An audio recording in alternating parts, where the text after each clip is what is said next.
Hello, welcome to my student support system.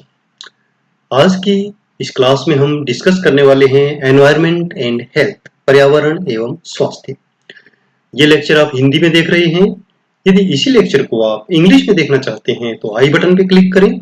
वहां से आपको इंग्लिश लेक्चर का लिंक मिलेगा, या आप डायरेक्ट चैनल को भी विजिट कर सकते हैं। तो पर्यावरण और स्वास्थ्य क्या है? पर्यावरण का व्यक्ति के शारीरिक, मानसिक और सामाजिक कल्याण पर सीधा प्रभाव पड़ता है। पर्यावरणीय कारकों में सामाजिक और आर्थिक, आवास, जल आपूर्ति, मनोसामाजिक, पारिवारिक संरचना और सामाजिक कल्याण को शामिल किया जाता है। यदि पर्यावरण व्यक्ति के अनुकूल है, तो वह अपनी शारीरिक और मानसिक क्षमताओं का पूरा उपयोग कर सकता है। पर्यावरणीय स्वास्थ्य का संरक्षण और संवर्धन पॉजिटिव हेल्थ को इंक्रीज करने में प्रमुख भूमिका निभाता है। WHO के अनुसार एनवायरमेंटल हेल्थ या पर्यावरणीय स्वास्थ्य में मानव स्वास्थ्य के उन पहलुओं को शामिल किया जाता है जिसमें जीवन की गुणवत्ता शामिल है, जो पर्यावरण में भौतिक, रासायनिक, जैविक और सामाजिक मनोवैज्ञानिक समस्याओं से निर्धारित होती है। यह पर्यावरण में उन कारकों का आकलन करने, उन्हें सही करने, उन्हें नियंत्रित करने के सारे सिद्धांत और व्यवहार को संदर्भित करता है, जो वर्तमान और भावी पीढ़ियों के स्वास्थ्य पर प्रतिकूल प्रभाव डाल सकते हैं। उन सभी कारकों को हम पर्यावरण स्वास्थ्य समझने के बाद कंट्रोल करने की क्षमता हासिल कर पाते हैं, और ये हम कर पाएंगे आप जब आगे के पूरे लेक्चर्स को देखते रहें। एनवायरनमेंट क्या है? सबसे पहले हमें ये समझना होगा कि वातावरण या एनवायरनमेंट कहते किसे हैं। पर्यावरण शब्द में सभी बाहरी कारक शामिल होते हैं, जो जीवित भी हो सकते हैं, निर्जीव भी हो सकते हैं, और जो भी मानव के चारों तरफ है, यानी everything which is around us, जो भी हमारे चारों तरफ है, चाहे वो सजीव है चाहे निर्जीव है, उसे हम एनवायरनमेंट कहते हैं। नवीनतम अवधारणा के अनुसार पर्यावरण में न केवल हवा, पानी, मिट्टी आदि शामिल है जो हमारे पर्यावरण का निर्माण करती हैं, बल्कि हमारे जीवन से जुड़ी हुई सामाजिक और आर्थिक स्थिति भी पर्यावरण को बनाती है, हमारे पर्यावरण को का निर्माण करती है। कंपोनेंट्स ऑफ एनवायरनमेंट, पर्यावरण के घटक कौन कौन से हैं? पर्यावरण के मुख्य रूप से 3 घटक हैं: भौतिक पर्यावरण या फिजिकल एनवायरनमेंट, जैविक पर्यावरण या बायोलॉजिकल एनवायरनमेंट, और तीसरा सामाजिक पर्यावरण और सोशल एनवायरनमेंट। इनके बारे में हम एक एक करके स्टडी करेंगे। फिजिकल एनवायरनमेंटल क्या है? फिजिकल एनवायरनमेंट या भौतिक एनवायरनमेंट में शामिल होता है पानी, हवा, मिट्टी, आवास यानी हाउसिंग, अपशिष्ट यानी वेस्ट चीजें, और विकिरण। ये सब फिजिकल एनवायरनमेंट का हिस्सा होती हैं। बायोलॉजिकल एनवायरनमेंट क्या है कि जैविक पर्यावरण में शामिल होता है जो भी पेड़ पौधे हैं, जो हमारे चारों तरफ हैं, इवन घास भी, जानवर, चाहे वो पेट्स हों चाहे वो लिवस्टॉक्स हों, बैक्टीरिया और वायरस, इसके अलावा कीड़े, रोडेंट्स, और हमारे आस पड़ोस के पड़ोसी जो मानव के चारों तरफ रहते हैं, मनुष्य के साथ, उनके साथ हम बातचीत करते हैं, तो ये सारे बायोलॉजिकल एनवायरनमेंट में आते हैं।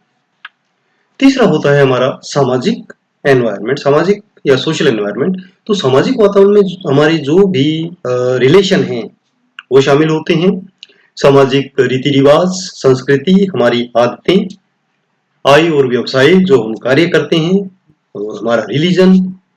तो ये सारी जो एक्टिविटीज हम सोसाइटी में रहकर करते हैं वो हमारा सोशल एनवायरनमेंट होता है, और ये सभी बहुत ज्यादा प्रभाव हमारे स्वास्थ्य पर डालते हैं।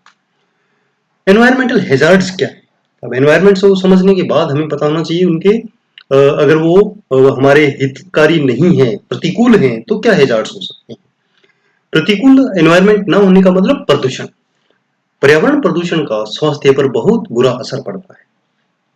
पर्यावरणीय कारक जैसे जल प्रदूषण, मृदा प्रदूषण यानी मिट्टी का जो पोल्यूशन है वो, हवा का प्रदूषण, आवास की खराब स्थिति, पशु और जो हमारे जलाशय हैं उनकी कंडीशन, कीड़े मकोड़े, वेक्टर्स, ये सब मनुष्य के स्वास्थ्य के लिए खतरा पैदा करते हैं।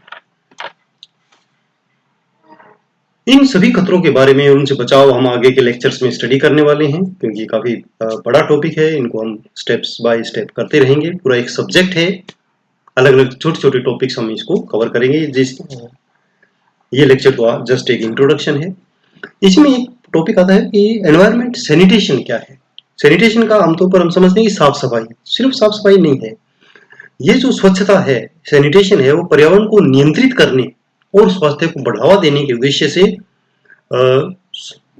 उसको कंट्रोल करने के लिए पूरे एरिया को कवर करता है। स्वच्छता शब्द का शाब्दिक जो अर्थ है वो है सुरक्षित, सुरक्षा, स्वास्थ्य का विज्ञान, अर्थात the science of safeguarding health. इसे इस रूप में भी परिभाषित किया गया है कि स्वच्छता जीवन का एक तरीका है, यह जीने का एक गुण है जो स्वच्छ घर, स्वच्छ खेत, स्वच्छ व्यवसाय, स्वच्छ पड़ोस, स्वच्छ समुदाय में व्यक्त किया जाता है। WHO के अनुसार पर्यावरणीय स्वच्छता मनुष्य के उन सभी भौतिक वातावरण कारकों का नियंत्रण है जो उसके शारीरिक विकास, स्वास्थ्य और अस्तित्व पर हानिकारक प्रभाव डाल सकते हैं। स्वास्थ्य कार्यकर्ता के रूप में पर्यावरणीय स्वास्थ्य का अध्ययन करना हमारे लिए नितांत आवश्यक है। स्वास्थ्य और बीमारी के पर्यावरणीय निर्धारक नर्सिंग प्रैक्टिस के मूल्यांकन, निदान, इंटरवेंशन, प्लानिंग और इवैल्यूएशन के लिए बहुत ही महत्वपूर्ण है। इसलिए हमें इसकी स्टडी करना आवश्यक है। पर्यावरण के जो हिस्ट्री टेकिंग हम करते हैं उसके आसपास की, और जो हम होम विजिटिंग करते हैं, उसमें पर्यावरण जो व्यक्ति या जो परिवार है उसके चारों तरफ का जो भी कंडीशन है उसे देखने के बाद, उसको ऑब्जर्व करने के बाद ऐसे हार्मफुल जो फैक्टर्स हैं उसको हम आइडेंटिफाई कर सकते हैं, जो नॉर्मली एक रोगी या जो चिकित्सक है उसने ऑब्जर्व नहीं किया होगा या उसको इग्नोर कर दिया होगा। उसे हम यहाँ पता लगा सकते हैं और उसको रिपोर्ट कर सकते हैं, और वो इटियोलॉजिकल एजेंट के रूप में उभर के आ सकता है। धन्यवाद स्टूडेंट्स। ये जो आज का इंट्रोडक्शन है, ये जस्ट एक सब्जेक्ट का इंट्रोडक्शन है कि हम आगे आने वाले क्लासेज में क्या पढ़ने वाले हैं। तो इसके सभी पहलुओं का हम अध्ययन करेंगे। आप जुड़े रहिए, देखते रहिए, सीखते रहिए। Keep watching, keep learning. और अपकमिंग वीडियोस के लिए आप चैनल को सब्सक्राइब कर सकते हैं।